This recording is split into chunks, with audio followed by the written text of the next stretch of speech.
وہ جو یمان کے کچھ دیر قبل منظر سے ہٹنے پہ پرسکون ہو چکی تھی، کمرے کے نام پہ اسے اپنے وجود پہ چوٹیاں سی نیمتی محسوس ہوئی۔ سین چینج۔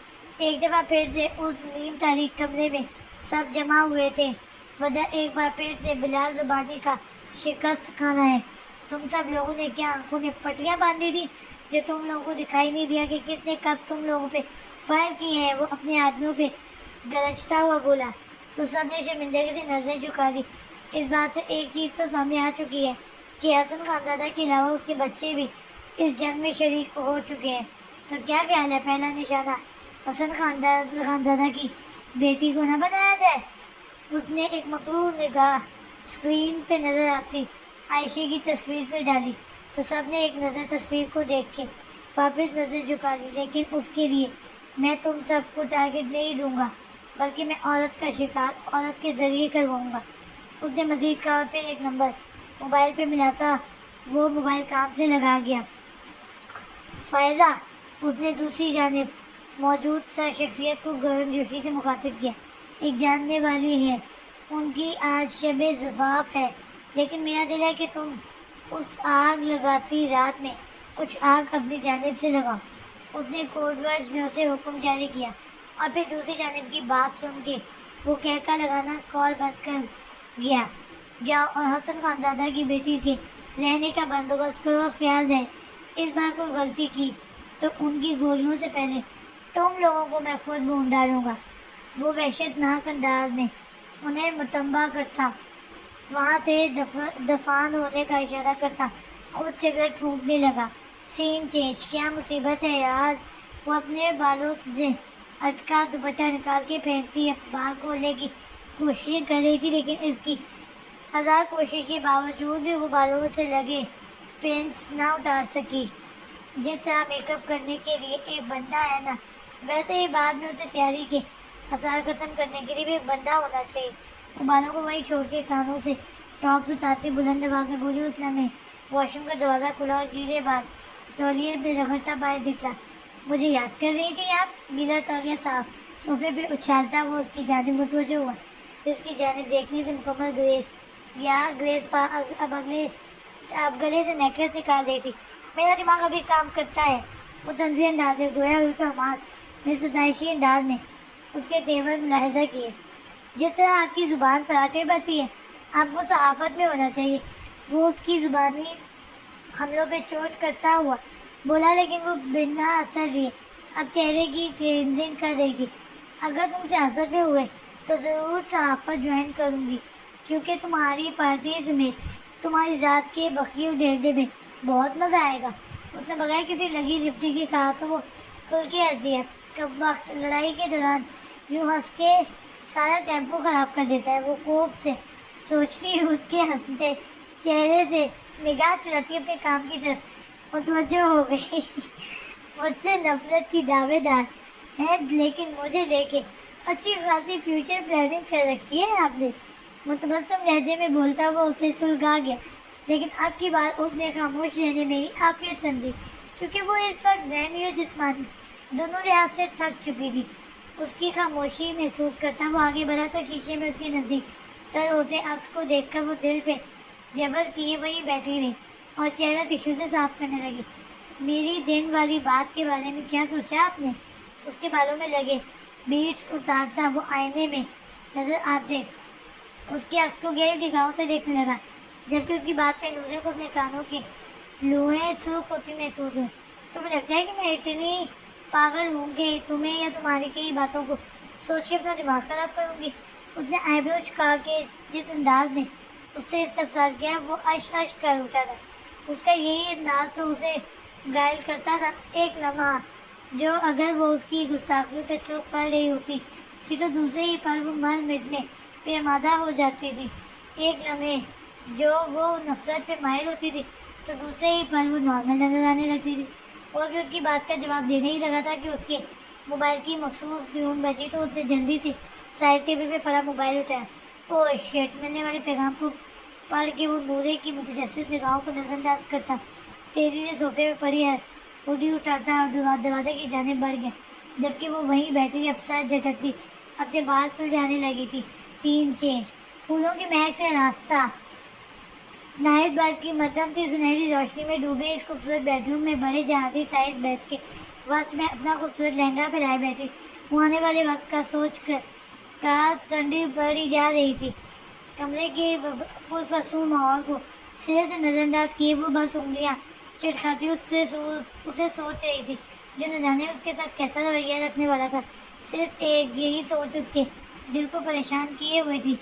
گھڑی کی ٹک ٹک کرتی سوئیاں گزرتی شب کی کہانیاں سنا رہی تھی۔ جب اس کے انتظار سے بیدار اٹھی وہ بیٹھ کر ان کے ساتھ سر ٹکا گئی اور پھر اگلے ہی چند لمحوں میں وہ نیند کی گہری وادیوں میں کھو چکی تھی۔ سین چینج، سب لڑکوں اور دروازے کے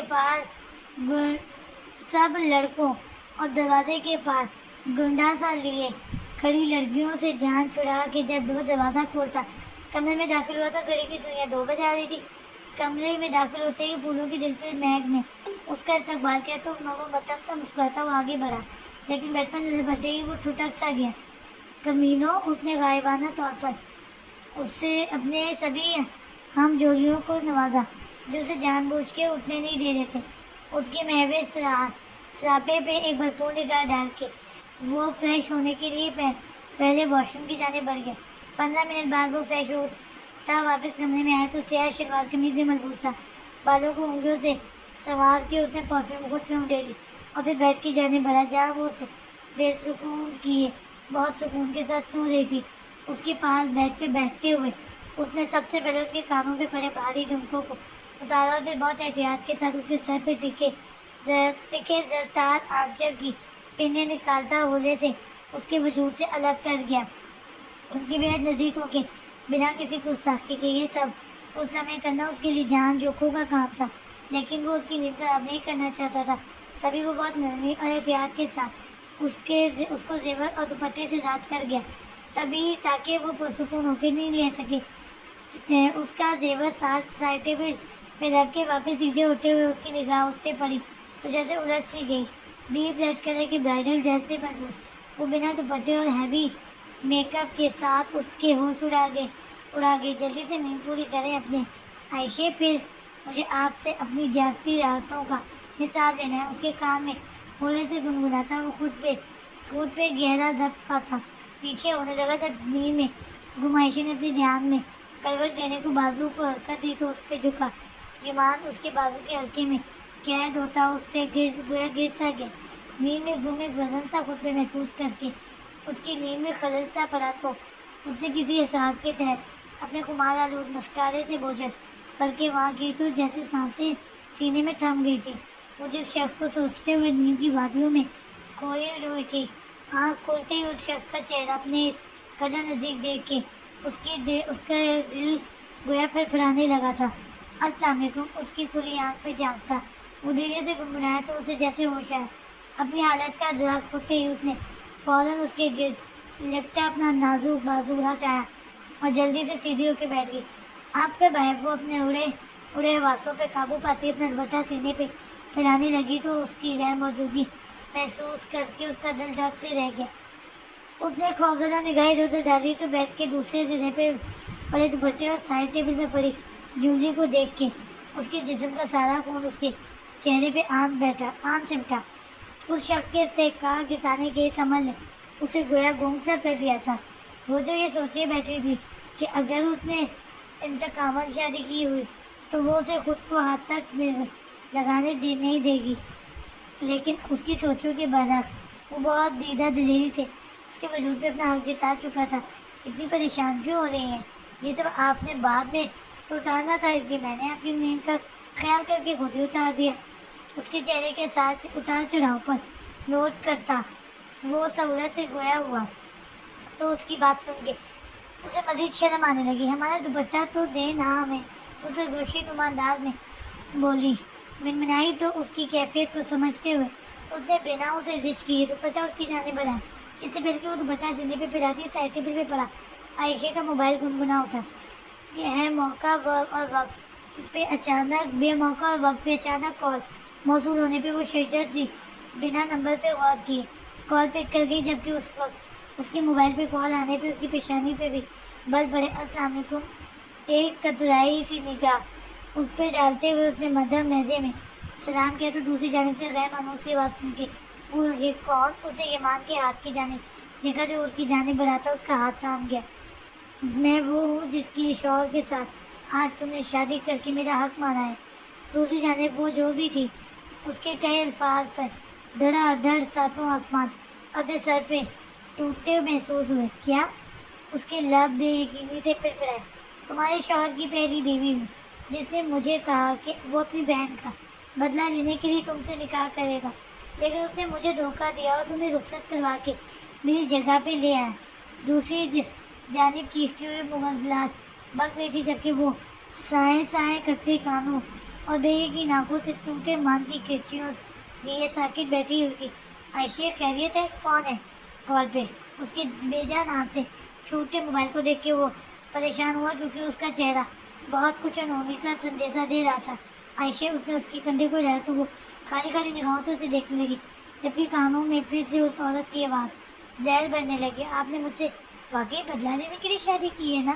وہ اس کی خالی خالی آواز پہ ایمان کو بہت کچھ غلط ہونے کا احساس ہوا. کیا مطلب؟ اس کے تجاوز عارفانہ سے استفسار کرنے پہ وہ جیسے پھٹ پڑی.